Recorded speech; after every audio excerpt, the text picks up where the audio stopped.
जिंदगी में सब कुछ हासिल करने की इच्छा किसकी नहीं होती? सबसे आगे रहने की इच्छा किसकी नहीं होती? पैसे कौन नहीं कमाना चाहता? नाम किसको अच्छा नहीं लगता? लेकिन आज मैं चाहता हूँ आपका नाम सबसे लास्ट में हो, उस लिस्ट में जिस लिस्ट का नाम है हार मानने वाले लोग। अगर आज मैं 100 बंदों को कहूँ कि कल से सुबह 4 बजे उठना है और वो 100 के 100 बंदे अभी एग्री भी हो जाएं, तो कल सुबह पता है क्या होगा? 100 में से सिर्फ 80 बंदे उठेंगे। परसों क्या होगा? 80 में से सिर्फ 50 लोग ही उठेंगे। तीसरे दिन क्या होगा? 50 में से सिर्फ 20 लोग ही उठेंगे। चौथे दिन 10 उठेंगे। पांचवें दिन 5 उठेंगे। छठे दिन 2 उठेंगे। लेकिन 100 में से जो आखिरी बंदा है, जो उस लिस्ट का 1% है, वो उस काम को नहीं छोड़ेगा। जो टारगेट उसने अपनी लाइफ में फिक्स किया है, चाहे उसको IAS बनना हो, उसको एक सिंगर बनना हो, एक्टर बनना हो, आर्मी ज्वाइन करना हो, डॉक्टर बनना हो, कुछ भी करना हो, वो बंदा उस हार मानने वाली लिस्ट में हमेशा सबसे लास्ट में रहता है। और यही सबसे बड़ा रीजन है कि जिसको दुनिया सबसे लास्ट में समझती है, वो सबसे लास्ट में नहीं होता, बल्कि दुनिया के 1% एक्सेप्शनल लोगों में होता है। और इसी वजह से उसको लाइफ में वो सब मिल जाता है जो उन 99% लोगों के पास नहीं होता। जिस टारगेट को पाने के लिए 99% लोग ख्वाब देखा करते हैं ना, सेम उसी टारगेट को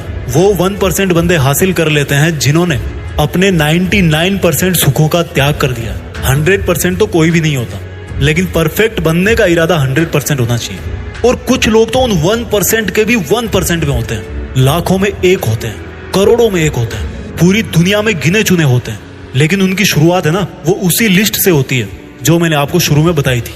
जिंदगी में कुछ भी छोड़ने की हिम्मत कर लेना, लेकिन मेरे दोस्त, हिम्मत छोड़ने की हिम्मत मत करना। जिंदगी में किसी भी हार को गले लगा लेना, लेकिन हिम्मत हारने की हार को कभी गले मत लगाना। अगर आपको दुनिया के 1% लोगों में आना है, तो उस माइंड सेट से बाहर निकलना पड़ेगा जिसमें आपके आसपास के 99% लोग फंसे हुए हैं। वो 99% लोग यही सोचते हैं कि जो काम आप कर रहे हो उससे कोई फर्क नहीं पड़ता।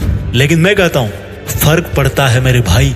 जो पत्थर नदी में गिरता है ना, वो 1 महीने में चिकना नहीं होता, कई साल लगते हैं। लेकिन आप तो यार इंसान हो, इंसानों में सक्सेस की चिकनाहट तो उसी दिन से आना शुरू हो जाती है जिस दिन वो उस हार मानने वाले लोगों की लिस्ट में सबसे नीचे आ जाता है, जिद्दी होकर बैठ जाता है कि करना है तो बस यही करना है, चाहे हासिल कर पाऊं या ना कर पाऊं, वो बात की बात है। अभी की बात सिर्फ इतनी है कि जिस काम में मैं इतने दिन से लगा हुआ हूं, जो टारगेट लेकर के